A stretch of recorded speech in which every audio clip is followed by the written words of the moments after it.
Fertilizer.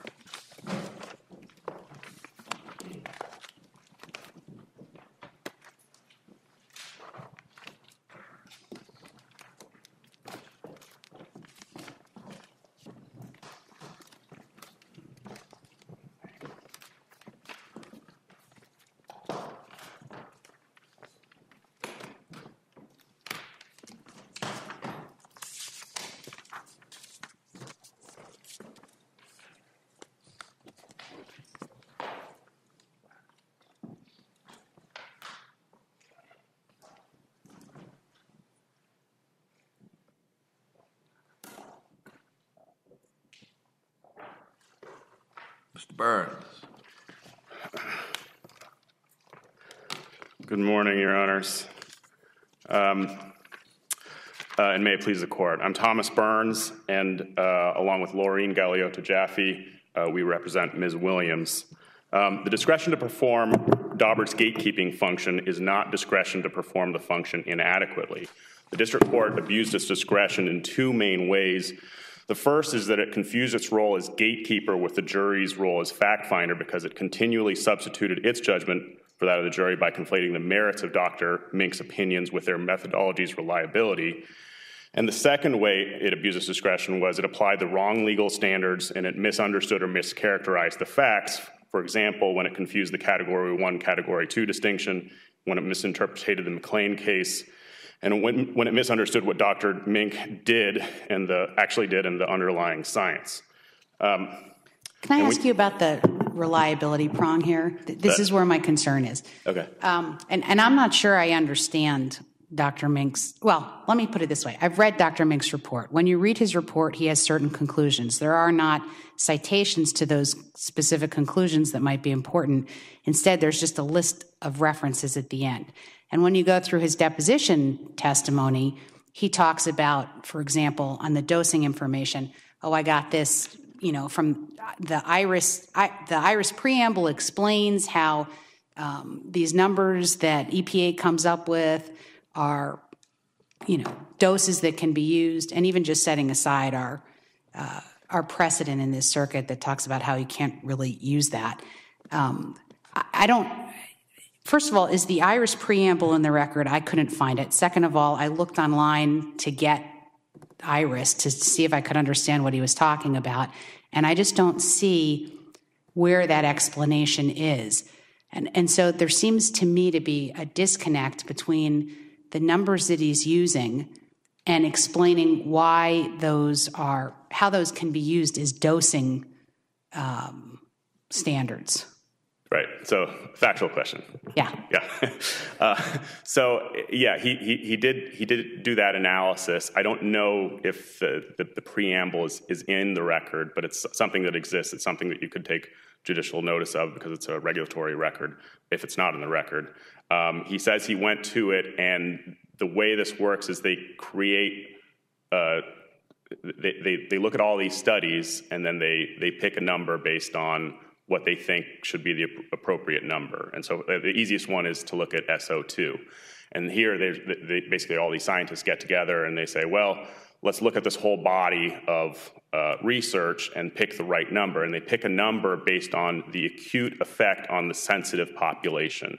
So it's not like a long-term thing. It's like if you breathe this for 5 minutes or 10 minutes, you're going to have some kind of morbidity, which doesn't mean you're going to die. It just means you're going to be hurt.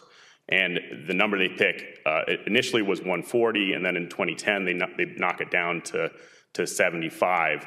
But there's a little bit of an apples and oranges comparison that our disagreement with Mosaic is. Mosaic says, well, some of these studies are saying the number is much higher, but those are different because after they look at all this research, they come to the conclusion that 75 is the right number to protect, because that's the number at which a sensitive population will be hurt, and we're part of that sensitive population. So he does this analysis, and he says the threshold level for the sensitive population, which is what Ms. Williams is in, is 75. And so the question is not really whether that is correct. The question is this a reasonable methodology for toxicologists to employ? And obviously our position and so then that seems to me to run into our precedent that talks, right. So maybe you can address that. Yeah, that's exactly where I was going to transition. The McLean case is different on multiple levels. McLean doesn't involve a toxicologist, it involves a pharmacologist. That expert completely disclaimed any necessity to have a dose response number. He just said, oh, I don't think I need to. It's just I need to say, something is there. And he ultimately said, well, any amount of the ephedrine and caffeine is too much and will cause, some kind of injury. And the court correctly said, well, that's not good on multiple grounds. And in terms of the regulatory guidance, that's an FDA draft guidance that the FDA actually pulled because they said, well, we don't think there's a causal relationship here. And part of that is the data set that it was created on. That has to do with the adverse event reports, which is the worst kind of data set you can have because it's self-selecting and it's just doesn't meet scientific rigor. So, except here's the problem. Wasn't there more general language in the case that said something to the effect of the reason that we don't rely on these standards is because they are geared to provide guidance and pick up the most sensitive populations where they might have problems. And so since it's a health precaution that we're prescribing for, basically, we're going to err on the side of caution. And so these thresholds are too low. Isn't that what we basically said in that opinion? I don't think so. I think what you said was you need to be careful when dealing with these kinds of regulations because they often are predictive rather than causal. And so your position is that as long as you're aware of those problems, a given set of standards might be okay if they anticipate more than being just predictive. And the predictive versus protective is key distinction. Obviously, Mosaic's position is these are just it'd be great if that was their position. Their position is these are protective, not predictive. And our position is no, the science underlying them establishes that it is predictive for the sensitive subpopulation, which is what Ms. Williams is a part of. So this is a distinguishable case, but it's at the heart of this appeal. You have to read this case very closely. And there's some key language in that you should focus on. And specifically, the McLean court said the court is not rejecting public health rules from consideration in Daubert analysis. Rather, in ruling on methodology issues, the trial court should understand what the rule really means about causation for this specific plaintiff, not simply about protecting the public at large from risk of harm based on risk-utility analysis of the drug. So it's like, what does this really mean? And that's okay. I understand your point. Thank you. Let me turn you to another question I have, and that concerns ruling out other etymology, like other harms. Causes. Yeah, exactly. Right. What exactly did he do to rule that out? Rule out anything else? Because that seems like it might be an issue. Or is it your position he didn't really have to since she is a G6DP or whatever it is? G6PD. We're not saying that he didn't have to. We think that's an appropriate part of the methodology that a toxicologist needs to do. We're saying that he actually did that, and he discusses that, I believe, either at the deposition or perhaps in the affidavit that was submitted with the reconsideration motion. But he talks about how he considered all these other causes. Differential etiology, that's the word. So he considered for the airway remodeling, possibilities of trauma, or am I looking at the wrong thing? Well, he considered, things like her smoking, alternative causes. Like, for example, that's why he looked at the Chakraborty report, because he was saying, well, these are alternative ways that these, for example, the HAPs, the hazardous air pollutants, could reach him. And so it's, well, I looked at those things and then I ruled them out. When Mosaic bickers with that, I don't think they're saying that was incorrect. What they're saying is we don't think you did this correctly. And that's more of a merits argument to me. That's something that, that maybe you're right, but the judge is not supposed to determine that, the jury is. So it's enough to get through the gate, and then it goes to the jury. That's your position. Exactly. And part of the Daubert mythology is like, the role as gatekeepers, you're just supposed to close the gate constantly. No, a gatekeeper opens the gate and closes the gate. And here, if the science is science, then it should come in. And the merits of that opinion should be determined by the jury. Did you want to hear more about McLean, or you kind of understand our position about that? I understand, but whatever you think, I haven't spoken with my colleagues at all about this. Right, of course. Another part about the general causation opinion that caused the judge to reject the opinion was that he didn't consider the background risk, but the thing that she keyed on was his inability to remember at the deposition the precise numbers. And McLean actually addresses that. It says you don't have to have precise numbers for these kinds of things. A little bit of ambiguity is to be expected. It says that in a footnote. And then with respect to specific causation, one of the things the judge focused on was that he didn't independently calculate the doses. But you got to remember, like, we're dealing with people and with very dangerous substances. So it'd actually be unethical and perhaps illegal to perform human testing on, these sensitive subpopulations with, SO2 or these other radioactive metals. And instead what he did was he relied on these standards, which is, it's based on human testing, but not, some of it's where they exposed people to it, but they were healthy people, and then other bits of it is animal studies. But all of this is considered by the EPA when they formulate these regulatory standards, and then they set it at a predictive causal level at the low end. And then he performs a weight of the evidence analysis, which is called Bradford Hill, and that's all of these different things that to scientists mean you can draw a causal inference. And the judge says, well, you didn't do that because you didn't quantify the probabilities here. And again, that's the thing that McLean says. You don't really have to do that. You just got to weigh it and tell us what you think the answer is. And to the extent that there's a disagreement about whether that's the correct opinion, that's a question for the jury. Very briefly about the property damage issue, it begins and ends with the Dietz and Neff cases. There was a little bit of a sidetrack that we had with the Florida law that doesn't need to be considered. It's just Dietz and Neff say that Ms. Williams could testify about her property's value.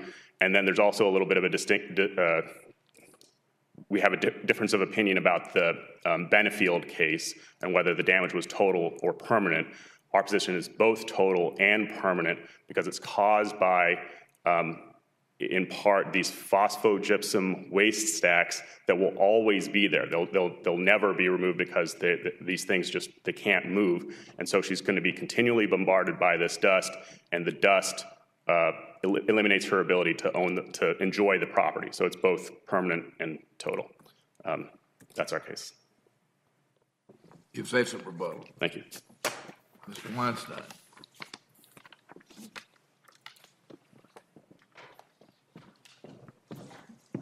Good morning, judges. I'm David Weinstein. I'm with Greenberg Trarek. My colleague Ryan Hopper to my right. We represent Mosaic in this case. Let me start by asking you, what else did they have to do in order to get Mink through the gate? Well, first and foremost, as a threshold matter, they had to embrace a genuine dose response methodology, and they clearly failed to do that. And how would they have done that, or how could they have done that? They could have looked at the constituents of concern that they identified, looked to the medical literature, and identified levels at which Dr. Mink, could have opined were health-based. It is absolutely clear, and you asked about Iris and Nax, and I can help with that. They're in the Federal Registry. They're cited in our briefs to the Westlaw sites for them, and they are clearly protective and not predictive. Every day, Your Honor, when I get in the elevator... That includes Iris, not just the Nax. Yes, and Iris says so, and Nax says so. In other words, these are protective standards. It's no different than when I get in the elevator every day to go upstairs. Well, they're all prophylactics. Yes. I mean, they're prophylactics. That's exactly right, They're Judge. built around a danger. Right. And if you get above the prophylactic, there's a potential. A potential. Yeah, but may not be Right. So if I may, actionable, as it were. right, to complete the analogy, if I get in the elevator every day, which I do at work, and it says maximum capacity 12 people, no one exercising good common sense thinks that if the 13th person squeezed into that elevator was going to go crashing to the ground. And why is that? That's because that standard's a safety standard. It's protective. And what EPA did here was establish a 75 parts per billion standard, which is a 1 hour standard, and it's measured by looking at the worst of the worst. So if you look at that 75, it was exceeded for less than 1% of the time over a 3-year period, and a monitor located miles from the plaintiff's property. More importantly, however, if you look at NACs, they never modeled 75. There's nothing in NACs that speaks to a 75 part per billion limit. What happened, part per billion safety factor, what happened is they modeled at 400 and they modeled at 200. And they were human studies. And what they found is at 400, there was some statistically significant effects. And at 200, they found effects only in 5 to 30% of the population. EPA found that to be statistically insignificant. So the Except to the 5 to 30% of the population who had the problems. But those are studies where someone is wearing a mask, they're taking SO2 directly, and they're exercising asthmatics under moderate to heavy exercise. They're pushed, and then they look for an effect. Then the EPA administrator is left with a policy decision, and she looked at 150 as a limit, she looked at 100 as a limit, she looked at 50 as a limit, and she picked she split the baby between 50 and 100, picked 75, and decided that would be protective of sensitive populations, importantly, Your Honors, with a margin of safety. And that's in the statute. That's in the Clean Air Act itself, that the administrator must set a standard with a margin of safety. So for Ms. Williams or Dr. Mink to maintain that 75 is a benchmark, a threshold at which health effects will be felt, would necessarily mean that the administrator of EPA violated the Clean Air Act by setting a standard that has no safety margin. And that did not happen. And IRIS, if you will, is worse. IRIS, and I'll read you just briefly, IRIS says, and this is EPA, IRIS reference concentrations cannot be used to predict the actual incidence of human disease or the type of chemical exposures may have on humans, type of effects, chemical exposures may have on humans. The reference doses are an estimate with uncertainty spanning perhaps an order of magnitude. And by the way, the only IRIS report that they produced in opposition to our Dobert motion was chromium, and chromium is based on 2 studies of rodents, no human studies at all. And this court has warned, I think, in McLean, that animal studies are insufficient to support causation. So the first error that Dr. made was to seize onto completely protective and not predictive health standards, take those standards and say, if they're exceeded, ergo, it must be causation. And under McLean, that's improper. And under good principles of science, it's improper. Second, he never excluded background risk. Ipsa Dixit, he said that he did, but you've read his report, Judge Rosenbaum, and it's not there. And importantly, in the record here are 3 prescriptions, if you will, that restrict Dr. Mink to his report, not a supplemental affidavit that's filed after a Dobert motion's been granted, and not even his deposition. 1, Rule 26 restricts it. 2, Judge Scriven's case management order restricted it. And 3, when we got this report, we knew it was inadequate. And we filed them, we contacted opposing counsel, we filed a motion, it's in the record, and said the report's insufficient on its face. We went to a hearing before Magistrate Judge Wilson, and Judge Wilson said, if they don't want to amend the report, that's fine, but Dr. Mink is going to be restricted in his testimony to the four corners of that report. So nothing outside that report should bear on this court's decision. With respect to the background risk, this court's been very clear about background risk in McLean and otherwise. And it explained, if you read Dr. Mink's explanation of background risk, it makes it patently clear he doesn't understand what it is. Because when he's asked in his deposition, he says, what's the prevalence of pulmonary hypertension in the population? He says, I don't recall, it's large. What's the prevalence of obstructive pulmonary disease, the two conditions Ms. Williams complains of? I don't recall specifically, but it's significant. Now, in their briefs, they take the position that's sufficient to satisfy McLean. That has nothing to do with background risk as this court has explained it to the district courts and practitioners. Background risk is the risk that a population that's exposed will show effects of a disease or a condition above background. In other words, above a population that's not exposed. So even if he had given numbers here, which he didn't, and said the incidence of pulmonary disease is 13%, that's only the first stage of a background risk analysis. Then you then have to say, okay, in Progress Village where Ms. Williams lives, what's the incidence of pulmonary disease, and is it above that 13% background? It's the delta that is the elimination of background risk. And if you read his report, it's not that. I mean, I'm not sure that he had to, or that she had to do that, because how would she get that information? How would she be able to determine what the incidence of pulmonary disease is in Progress Village? I mean, we can't set an impossible standard. No, and that's fair, but they could have looked at other similar populations. They could have gone to data from the Florida Department of Health. They could have gone to data from the U.S. Department of Health, and at least he could have said, in the population as a whole, this is the baseline. This is the baseline. And when asked, interestingly enough, we don't have to get too precise on this for the following reason. When asked, are you aware of any complaints?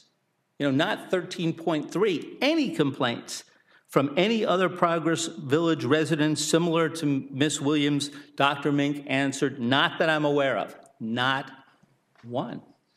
But again, I mean, look, public health or health information is protected under HIPAA, and, I mean, I understand your point. I think obviously there is a background requirement. We've talked about it. It's clear that there is one. But I think we have to be careful about setting the standard so high that it's really not attainable. I think that's a fair point, Judge, but I think in a discussion of a PhD toxicologist report, there ought to be at least a discussion of what is the background incidence in a population, whatever data might be available, state of Florida, Hillsborough County, the United States, what efforts were made to see if you could get the delta, and if he had made a genuine scientific effort and concluded that data simply wasn't available, then Judge Scriven below could have looked at that as a factor of reliability and decided that it met the standard. But he didn't try. There's nothing. You also asked about the differential etiology, and that's which I think I misspoke and said etymology, but yes, the etiology. Yeah, and so in Chapman, this court spoke quite a bit about it and said a reliable differential analysis, we've called it several different things, requires an expert to compile a comprehensive list of hypotheses that might explain a plaintiff's condition. What could have caused the pulmonary problems? The expert must provide reasons for rejecting alternative hypotheses using scientific methods and procedures, and the elimination of those hypotheses must be founded on more than subjective beliefs or unsupported speculation. Importantly, right from Chapman, an expert's failure to enumerate a comprehensive list of alternative causes and to eliminate those potential causes determines the admissibility of proposed specific causation testimony. There is no discussion, anything like that in the report. It's just not there. And in Gwynn versus AstraZeneca, an 11th Circuit case in 2010, this court said, An expert conducting a differential etiology must provide a reasonable explanation as to why he or she has concluded that any alternative cause suggested by the defense was not the sole cause of the injury. An expert cannot simply dismiss alternative causes by stating the risk is essentially zero, which is what Dr. Mink did. That's your decision in Kilpatrick. Now here, if you look at the record, Ms. Williams had asthma since she was a child. She testified that both of her parents smoked heavily in a very small house. She testified that they smoked in the car. For years, she lived at home. She testified that she has allergies that are so severe, and they make a point of it in their brief, that when we took her deposition, they asked us, please don't wear aftershave or anything else. Her medical records indicate that she's morbidly obese, more than 100 pounds overweight. So with all due respect to Ms. Williams, there are lots of things that could have caused her to have some difficulty breathing. And so differential etiology would have required a good scientist to go through each of those and explain, as this court has prescribed in Chapman and in Gwynn and in Kilpatrick, and why precisely he had eliminated each of those causes. He did none of that. He did none of that. So, in brief, the dose response, failure to do an appropriate dose response and blind reliance on regulatory standards in and of itself would militate for affirmance here. The court's well aware of the standard. It's abuse of discretion. It's particularly deferential in a Dobert context, and the court should be affirmed. The burden, of course, on getting evidence. In part, some of it based on sufficiency, which goes into the discretionary. Right. The sufficiency of the proof. Right. You would have to find that she made. Of the explanation. What? I'm talking about the sufficiency of the incidence of exposure and all those kinds of things. Right. And let me briefly. Or not a discretionary call. In the time I have left, address the 701 issue. In order to testify to her lay opinion that her house was unsellable, here's the causal chain. She wants to testify there are toxins in and around my home. 2, they came directly from Mosaic. 3, they have long-term health effects. 4, they permanently damaged my home. 5, under Florida law, I'd be legally required to disclose them. 6, if I did so in the future, no one would buy my home, and therefore, number 7, my home is worthless. So the first 4, toxins, fate and transport of those toxins from Mosaic, the permanent damage to her home, and her legal requirement to disclose are all legal issues that require particularized expertise. They're governed by Rule 702, and therefore they're precluded. They're barred under Rule 701C. And the cases they cite, by the way, are virtually all decided before the amendment to Rule 702 to add C. Next, she says, not that I've tried to sell it unsuccessfully. She admits, I've never tried to sell it. So what the court found appropriately is that it was pure speculation whether some hypothetical buyer might or might not be willing to pay for her home in the future, and what that hypothetical buyer might be willing to pay.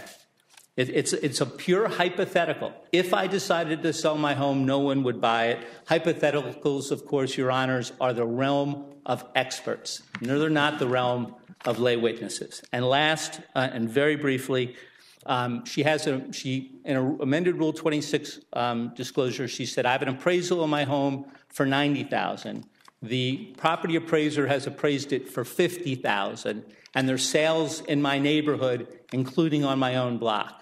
So not only does she want to testify to what we've already discussed, she wants to testify that her own appraiser is wrong, the Hillsborough County property appraiser is wrong, and that the market has ignored somehow the effects of the plant on value. And if you're going to testify that a market hasn't adequately discounted for the presence of a huge industrial facility that's been there for decades, I would submit that it would require an economist or a real estate appraiser. So that's a 701C preclusion as well. Thank you for your time. That concludes my argument. Mr. Burns.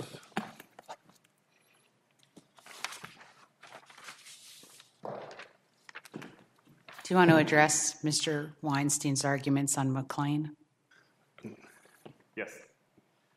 The McLean case is different because it's dealing with a different regulatory situation. The FDA is like only trying to establish protective levels, and the EPA in this case is also trying to establish protective levels, but those have to do with the general population and at acute exposures. And here we're talking about a sensitive member of the population, and for the sensitive member of the population, the EPA's regulations are predictive, not protective. That's the difference. Where can I find that? In the studies that Dr. Minks cited. Because that's the problem, right? I mean, Okay. he mentions his conclusions, and then there's just a laundry list of things that he cited, and I can't tell where anything is. So if you have a citation, I'll be happy to take a look at it. I don't have a citation now, but I could file like a one-page thing saying these are what we think. Give you leave to do that, 5 days. Okay. And send a copy. Okay, before I file it, or just file it and serve him. Yeah. Yeah, of course. But that's the difference. So the apples and oranges that we have going on here is acute versus long-term, and sensitive versus healthy member of the population. So for example, to use the elevator analogy, it's set for 12 people, but what if those 12 people were, a member of the all Dallas Cowboys offensive line or sumo wrestlers? Would the 13th person cause the elevator to fall? Possibly, if they're all like 350 pounds. And that's the situation that we've got here. And that's what Dr. Mink was talking about. The standard of review is discretionary, but it's important to point out the district court didn't have an evidentiary hearing, didn't have a Daubert hearing, and those are normally very helpful in determining all of these very complicated Daubert issues. And had she done that, a lot of these scientific questions would have been answered. And this is something that you'd pointed out in a footnote, Judge Choflat, in your opinion in City of Tuscaloosa. They're helpful, and we should have had that here. And then when we're doing discretionary review, Judge Choflat also in your concurrence in United States against Frazier, he said, well, let's do this more analytically. Let's split up the legal standards and the factual questions. So I think that's a helpful thing to do here. What were these factual findings clearly erroneous, and was the application of the legal standards legally incorrect, and that would be reviewed de novo. So I think that's the framework within which you ought to look at the problem. And then just as a final point on the property damage question, that my colleague ticked off a lot of things that my client would have to testify about, but one of them, he's incorrect. It doesn't have to do with causation of human injury. She just has to prove under the specific statutory scheme that there was a discharge. So she doesn't have to have this like expert testimony about what these things actually do. She just has to say, look, this is scary stuff, and it would decrease the value of my property. So we're asking you to vacate the judgment and remand for further proceedings. Thank you. Thank you. Thank you, gentlemen. The court will be in recess until 9 o'clock in the morning.